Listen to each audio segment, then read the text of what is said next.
HRN listeners. As we celebrate our 15th year, we are deepening our commitment to giving voice to the next generation of food systems storytellers, and we need your help. Our internship and fellowship programs help activate new possibilities for underrepresented and underestimated young people through experiential journalism, audio engineering, and production training. Through these unique programs, HRN helps food equity stewards build essential workforce readiness skills that expand their potential and foster economic mobility. Please consider supporting these critical programs. And with a minimum donation, you can be entered to win a dinner for two at an amazing restaurant in one of 8 cities and tickets to a concert at a great venue in one of those cities. We have incredible partners across the country who have donated, as they also share our passion for helping to educate the next generation of food systems storytellers. Check out heritageradionetwork.org/15 to donate and enter to win today. That's heritageradionetwork.org/15 to donate and enter to win today. And make sure you donate before March 31st. Thank you. This episode is brought to you by Springer Mountain Farms Chicken. No antibiotics, herbicides, or pesticides. Just pure chicken, humanely raised on a vegetarian diet. It's the natural choice of celebrated chefs. For more information, visit m.springermountainfarms.com.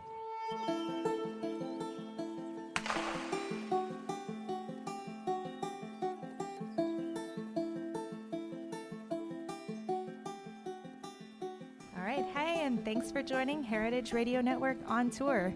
We're your hosts. I'm Caity Mosman-Wadler. And Jack Inslee, barely standing after all the eating we've been doing here in Nashville. We are sitting, still actually, on location in Nashville, Tennessee. We've been sitting, we've been eating, having a great time. It's a beautiful day once again. And we are sitting here today at Husk. We are. After a quick bite at Pinewood Social, right? Yeah, we had a bite and bowling. Squeezed in like 4 frames of bowling. There you go. I actually surprisingly dominated at bowling, which has never happened to me in my life. So I just want to point that out. True so story. Let the record show. And now we are at what many would consider, I think, the crown jewel of Nashville cuisine. Husk restaurant. Let's talk a little bit about the space that we're in, too, because this is a treasure. I saw a plaque outside. This is on the National Register of Historic Places. Yep. Beautiful, beautiful house. House, I guess you call it, right? Yeah. Yeah, 1890, I believe the hostess said it was built. I see a lot of the paint job is really beautiful. It's like an eggplant kind of purple, and a lot of mirrors. The decor is glass jars of beans and straw. And there's beautiful glass chandeliers. I think I see a Chihuly in the entrance. Little, glass shout out for any glasswork fans out there. So we're really, really lucky today that we're able to sit down with Chef Brian Baxter. He's the chef de cuisine at Husk. He's actually from St. Petersburg, Florida, where he learned to cook from his mom at a young age.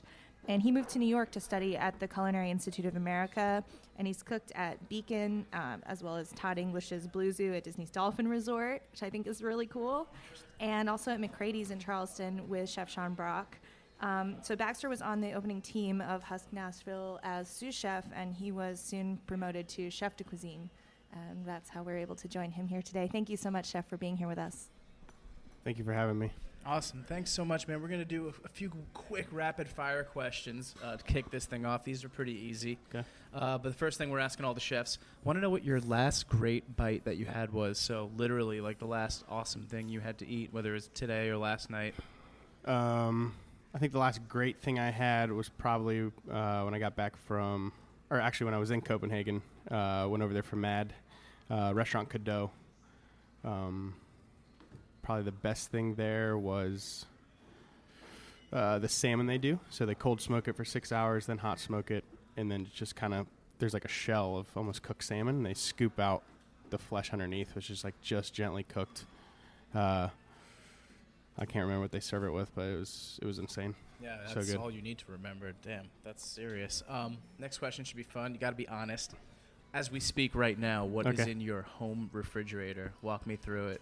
The home refrigerator is honestly, I'll go top shelf down. Almond milk, which is mine. Whole milk, which is my roommate's, also my executive sous chef. And then a ton of beer, which I don't drink, and people give us a lot of beer. So it just sits in the refrigerator for All right. Solid. a long time. So talk to me about your favorite childhood meal, or what comes to mind as something special from growing up. My grandmother, every year for my birthday, would make mashed potatoes, and then her like rump roast was like what I always wanted, and she actually would nail medium rare, even though she would eat the ends. But I just remember like always wanting that. Probably would be my Sweet. yeah. And what is it? October 3rd today, Caity, right? October 4th already. So just to paint a picture for the listeners, I want to know what your proudest piece of produce is right now at the restaurant. I think preparation-wise, currently, probably our pork dish, we have this eggplant we do pretty much 3 ways. So we could almost make like a burnt eggplant puree. We also make like a charred eggplant chip. And then we take the Asian eggplants, peel them, marinate them for about 12 hours, and then barbecue them, cover them in that charred puree, and then just crust them with the chips. And it sits on top of like some cilantro. So it's literally just eggplant, but it's got a ton of depth to it. Awesome. And, we've been talking a lot about chicken as we're in Nashville, and that's what a lot of people know Nashville for. I'm wondering what the most interesting thing you do with chicken in the kitchen would be. Currently, we have a chicken dish on. We roast it on the cage and then carve it off to order. And then we're making a sauce. We actually do brown butter and a little bit of anchovy. Then add some sage. And then emulsify like a chicken jus into that, ton of lemon. And it just, like, you can't taste the anchovy, but it's just enough umami to kind of make you wonder, like, what the hell's in it, you know? Sweet. We have one more rapid-fire question. We're going to move up quicker to the interview. Odetta, who's snapping photos right now, if you could come over here. We are in Music City, and Odetta's traveling with us taking photos. She's a musician herself, so wants to just ask you a music question or two before we go to break. Great. How do you do, Chef? I'm good. How are you? Oh, my God.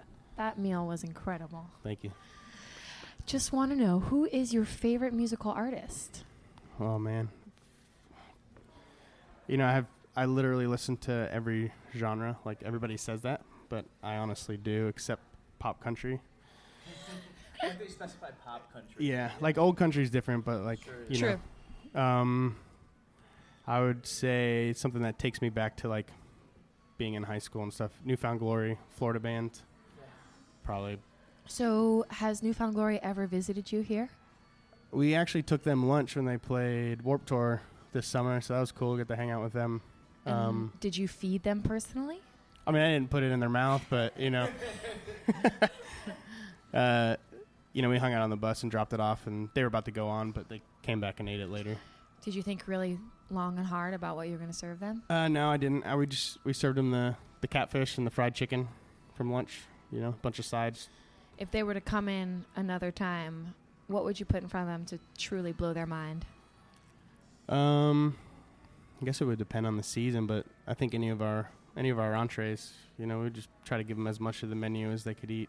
So that's pretty incredible that you got to meet your heroes. Yeah. Through food. Yeah, it's awesome. Amazing. Well, thank you so much. Yeah.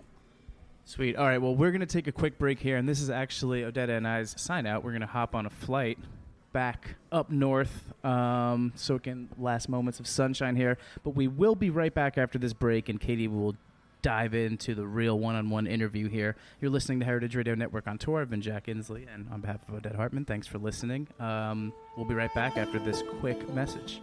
This episode was brought to you by Springer Mountain Farms Chicken. For almost 50 years, Springer has been family-owned and family-run. Today, there are over 300 family farmers raising birds in Georgia's Blue Ridge Mountains. Many of them are second, even third generation. They're committed to doing things the right way. Springer was one of the first poultry companies to forego the use of antibiotics, and they've embraced other humane practices too. In fact, they were the first poultry company to earn the American Humane Association's seal of approval.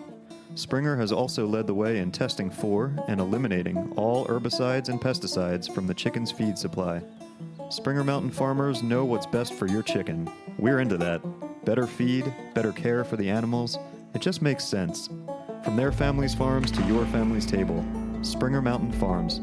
For more information, visit m.springermountainfarms.com. And we are back. You're listening to Heritage Radio Network on tour, on location in Nashville, Tennessee. Our guest today is Chef de Cuisine Brian Baxter from Husk. So, Chef, I wanted to ask you to tell us a little bit more about your culinary training and your path from St. Pete's to Nashville. So originally I wanted to be a pediatrician, like ever since I was a child. Started, honestly, probably, watching Emeril Lagasse and Iron Chef, the original Iron Chef. Uh-huh. When I would get home, I'm supposed to be doing homework. It was either that or trying not to do homework, Who was your favorite Iron Chef? Sakai. Cool. Yeah, definitely. But I think just like doing that and seeing in it, and my mother was a preschool teacher, so I spent a lot of time with her as a kid until I was about probably 3 or 4, just hanging around. And she would I think she has a couple good stories about leaving me home to run around the corner to the market and coming back and me burning sugar trying to make fake movie glass or something crazy, Wow. But I think it just kind of watching it and trying it, and then I really enjoy eating, Mm-hmm. just kind of led to this passion for food and then just the intensity of like the kitchen, from coming from playing football in high school and a little bit in college, just kind of led to like a natural kind of situation for me to just be in there, being intense and enjoying everything. Would you say you're very competitive as a chef because of your sports background? Yeah, I think naturally, yeah, I am. Yeah. But that being said, most of the restaurants here are super cool. Like, we just recently had a fire, and a lot of the community came together to help us out and help, our hourly employees out. Got a lot of text messages, people asking if we needed anything. So I think deep down inside, everybody's a little bit of competitive at times, but there's a good respect for everybody here, and it's a great town. I mean, the whole culinary scene is just starting to explode here, Sure. so it's a good time to be a part of it. Yeah. And that fire was national news. We heard about it also in Brooklyn, and we were really happy to see that you were able to reopen so quickly after that, partly from the support from the community, but just commending you guys on. Yeah, it was a bouncing quick back on turnaround. that. They made Yeah. it sound a little worse than it was, but Well, it's scary when it's in a beautiful building like this, Yeah. a historic building. Yep. Everybody was pretty concerned, but we're really happy to see that you guys are back to business here. yeah, And we're glad it's to be back beautiful open and going again. Yeah, that's great. Yeah. Cool. And what was it like getting to New York and studying at the CIA? Was that a big change for you, or? I've always wanted to move up north because in Florida you have, about 11 months of summer and 1 month of spring, if Uh-huh. you can call it that. So to be able to go somewhere that had seasons, like when I graduated, I went to West Virginia for a year to play football and enjoyed it, but it was a little bit grayer than I expected, I think, the town I was in. Came back home and had applied and was kind of waiting to hear back and never heard anything, so I started working at a restaurant in St. Petersburg that's no longer open. It's called the Wine Cellar, run by a couple German chefs. It's super old school, like a lot of tableside carved things, but I learned a lot there just about mise en place and stuff, like having your prep and everything together. And then when I finally heard back, you had to have at least minimum 6 months restaurant experience anyways, so it actually worked out. Perfect. So I went to New York, did my externship with Waldy Maloof at Beacon Restaurant, and they were shorthanded, like right as I ended up starting. So it was kind of like, hey, you're working saute in 2 days, so you better learn it. And I think that really helped a lot in a lot of different situations. Just, like you could go work at a Michelin 3-star restaurant and for 6 months only brew on vegetables or something, and it's just a different path that it's taken me, I think, than that one. But it's kind of like thrown in the fire, forced to cook, and then slowly refined over time. Yeah. And I think between Blue Zoo that does 400 covers, McCrady's, we would do 150, and here, kind of in between, it's evened itself out a little bit. So is it true that you turned down a pretty fancy job offer in New York City to go down and work at McCrady's in 2011? I was looking to move. I had stage at Boulay for 3 weeks, and then Maria for a week, and it's obviously totally different than what I was used to, and I loved Boulay. It was incredible. It's a beautiful kitchen. The food's awesome. And, I'm just always kind of interested in kind of like Japanese cuisine. Yeah. So to see, what David does is like a lot of like classic French with Japanese ingredients. And then also like Hudson Valley regional stuff, which I had learned and kind of had when I was at CIA. And I really wanted to be in a Michelin restaurant. I had staged at McCrady's a couple years prior, and it was one of the like toughest things I ever did. I was pretty straight out of culinary school. I was helping Sean get everything together for his art culinaire photo shoot, and it was just shit I had never done before. I had no idea what I was doing and was completely lost and overwhelmed, and it was like I almost cried when I left. I was so frustrated. What's an example of something that was completely new? I'd never worked with ice malt. I didn't, we were making this olive oil pudding, which since I've probably made 1,000 times, but you have to melt the ice malt before you add the glucose to it, and then you're pretty much taking 65-degree cooked egg yolks and emulsifying olive oil into that. I kept breaking because I was adding the glucose and ice malt to it, and I had asked, it was kind of embarrassing and hard to go 3 times to him and be like, chef, it's fucked up again. I don't know what I did, so it was tough. And then I was like, you know what? 4 years later, I was a little bit different of a cook. I had worked my way up to junior sous chef at Blue Zoo, and, I told my boss, I was like, he knew I was looking to leave, and he's like, if I'll let you go stage somewhere again, because I literally had just gotten back and saw Jeremiah had posted something on Twitter. He's like, you better get the job. So went stage 2 days, got the job, and that was that. Nice. So. And the rest is history. Yeah. And I, Charleston's such a beautiful city. I'd been there before, and New York's tough to go and live in and move up to if you're a line cook, So I think it was just a better decision. So how has working with Chef Sean Brock changed your goals as a chef? I've learned a lot from him. I think the first thing I ever learned from him is always know where your produce comes from. Like my 3rd day at McCrady's. I didn't know where the carrots were from, and he told me I must not care because I should know. So I'll never forget that. Yeah.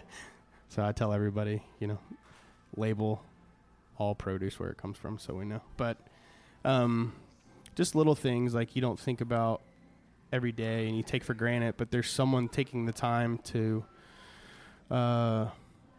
like working 12 hours a day out in the sun, which is even hotter than this kitchen, bent over, in not the greatest conditions, raising this vegetable. And then if you bring it here and you burn it or overcook it or drop it on the ground or, let it rot, then, you're not really doing them any justice. And, I helped him do some seed saving stuff out at a farm that we used to use. I can't remember the name of it right now, but it was about 45 minutes or so outside of Charleston. Learned a lot doing that because it is a lot of hard work. And just little lessons, how to cook starch properly, that I'll never forget. Properly cooking a bean, rice, probably never cook rice any other way than Charleston ice cream. And just little attention to detail stuff. I'm still learning things from him. Cool. And for our radio listeners, the attention to the sourcing is really, really obvious. The moment that you walk into Husk, there's a huge chalkboard on the left that has a long list of ingredients in the farms that they're sourced from. It's really nice to see, and also the servers at the table are really, really clear about explaining everything about where the produce came from and how it's treated. It's clear that there is a really serious respect for the ingredients here, which is beautiful to see. Yeah. Are there some rules that you have, other than knowing the sourcing, rules for how you obtain ingredients here? So everything that comes through the door has to come from below the Mason-Dixon line. Nice. So if there's certain things that, we can't use because we can't find a southern producer of it, oftentimes we'll try to figure out how to do it ourselves. Mm-hmm. Fish sauce is one thing we've done. Wow. A lot of vinegar production. We do get like a lot of vinegar from Lindera Farms out of Virginia. He does a really good job with some really cool stuff. Mm-hmm. And then like other flavors that are local, regional here, like wild passion fruit. It actually grows here. Wow. It's pretty interesting, just if you can get to it before the deer do. Yeah. So we got like one of those vinegars we just started. My sous chef's got like 50 things working. He's just always trying something. Yeah. We got soy sauce, misos and stuff, which a lot of people are doing. But for us, it means a lot because it's not just about doing it, for us, because we can add this umami flavor and we could just buy miso if we were maybe somewhere where that's not like a restriction. But here it's kind of like, if you want to do it, you got to figure out how to make it or figure something else out. That's so cool. Yeah. Does that also apply to spices and salt? Yeah, we use salt from West Virginia. JQ Dixon. Cool. Spices we get from our purveyor, but we get some stuff from, I think it's Jefferson. We can get some stuff from Franklin. There's a spice market there. Wow. We use bourbon barrel smoked black pepper. Cool. So, most of the things like that. Can you talk about the paprika that was on the potatoes today? Yeah, so bourbon barrel smoked paprika. So smoked paprika, it's aged in bourbon barrels. They're based out of, I think, Louisville, Kentucky. Mm-hmm. And they do a lot of cool things. They have like a togarashi blend. They do soy sauce we use a ton of. Worcestershire we use a ton of. Wow. I really tasted the bourbon flavor on those potatoes. Yeah, they were it's like so good. Wedge potato fries. It's super simple. It's like salt so and delicious. paprika, but yeah. together. Yeah, I've never had a bourbon flavored potato before. It was Yeah. really cool. It really comes through. So one more question about kind of the restaurant, and then I want to ask you another hobby question. Okay. What's your biggest goal for yourself at Husk this year? I think my biggest goal this year, which is probably the same goal as always, is just to have, we have an open kitchen, so it's nice when people walk by and are like, that's the best piece of chicken I've ever had, or that's the best shrimp I've ever had, or, whatever it is, just to be like, if they say meal, then that's awesome. That even for like the line cooks to hear that, or working long hours, always back there sweating. It's a big fire back there. Mm-hmm. When people come by and are like, great meal, I think just for someone to say that's the best whatever that I've ever had means a lot to us. Nice. That's all I really look for, is to make sure people are actually enjoying themselves, Cool. So last question in this kind of interview segment. I heard a rumor that you are into foraging, and I'd love to know what you forage for, where you do it, how you learned. Yeah, I used to forage much more when I was in Charleston with Jeremiah, who's the chef at the Dabney now in Virginia. We'd go out. I think one time we brought in like 30 pounds of chanterelles in one day, wow. which was insane. And we were out there for a while. I bet. But, Charleston's a super cool climate. You got the beach, so a lot of like coastal plants and stuff, and then inland with the forest. So I think that's kind of like just going out and hanging out with Jeremiah and being able to like be outside before going inside for 12, 13, 14 hours. Mm-hmm. It's nice. Yeah. Unfortunately, I'm so busy I don't get to do it as much as I'd like here, but, like my roommate and I try to get out there every once in a while. We got, trying to think, the last thing we picked was like green juniper berries. There's just a few parks here that, there's all sorts of mushrooms and stuff. Cool. Wild herbs, it just kind of depends.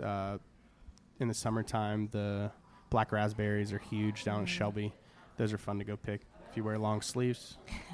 But yeah, it's become more now. Like, we have a couple people on staff that enjoy doing that, so kind of let them do it. But to be able to sometimes just go clear your head, I think, even just walk around, if you're not picking anything up, it's important to try to find balance. Yeah, absolutely. When you're working in a restaurant, so. Yeah. So to find time to get outside is pretty important too. Yep. Cool. Well, thank you so much. That's going to kind of wrap up our interview segment. Cool. And then we have another quick speed round, really easy stuff for you now. The section that we like to do now is called Big Ups. Okay. And we want this to be your chance to shout out someone in the Nashville area who's doing great work. It can be a chef. It can be anybody. Okay, cool. Just one person? Sure, There's you can so do more many. if you want. I mean, purveyor-wise, like Bear Creek Farms, we get all our beef and pork from them. Personally, to me, it's the best beef in America, I think. Restaurant-wise, recently, the last great meal I had here was Bastion. It's also probably the last time I've gone out and eaten. I eat at Martin's Barbecue almost every day off, which isn't great for me, but it's really good. It's so good. Yeah, I mean, and then I guess music shout out. We see a lot of musicians come through here, and we actually had two brothers and another guy that moved up from Charleston that all worked for us here, and they're starting to do really well. Called the Black Mags. Say that again. The Black Mags. The Black Mags. Yeah, MAGS. Cool. Yep. They're awesome. Okay, people, check really them interesting sound. So Awesome. check them out. Nice. Thank Yep. you. Thanks for the shout outs. Last thing is selfishly for our team, because this is, for me, it's my first time to Nashville. Okay. We are tourists here. What would you tell somebody who's getting off the airplane? What's their first stop? It doesn't have to be a restaurant, can be anything. First thing to do in Nashville. Probably Robert's Western World. Okay. Because you can, it's not super packed during the day, and they always have music. It's like one of the original honky tonks, and for $5 you can go in and get what they call the recession special, so you can get like a PBR and a fried bologna sandwich. Do you know you're the second chef out of 5 who said that's the first thing you could do? I should believe do? Yeah. Okay, guys, recession special at Robert's, PBR, and a bologna sandwich. Yeah, or just water if you want. A bologna sandwich is like, I think you have to do that. I mean, I think that this is just absolutely mandatory at this point, that it's coming up twice on this list. Yeah. What are the chances? That's a ringing endorsement for Robert. So, guys, get there. I think that if I have time this evening, that's going to be my goal. Awesome. Try to check it Yeah, out. you should. Awesome. All right. So everyone at home, you can check out Husk on social media at Husk Nashville. Reservations are huskrestaurant.com. And if you want to follow Chef Baxter, he is at Baxtered. That's Baxter with a D on the end. So, Chef, thank you so much for having us here today, for feeding us this beautiful meal, and for doing this interview. We really appreciate having you. Yeah, thank you. Cool. Once again, this is Heritage Radio Network on tour in Nashville, Tennessee. You can find our entire series by searching Heritage Radio Network on tour on iTunes, Stitcher, or at heritageradionetwork.org. Heritage Radio is a member-supported nonprofit organization. To become a member, you can visit heritageradionetwork.org and click on the beating heart to donate. You can also keep in touch by subscribing to our newsletter and following us on Facebook, Instagram, and Twitter. Thank you.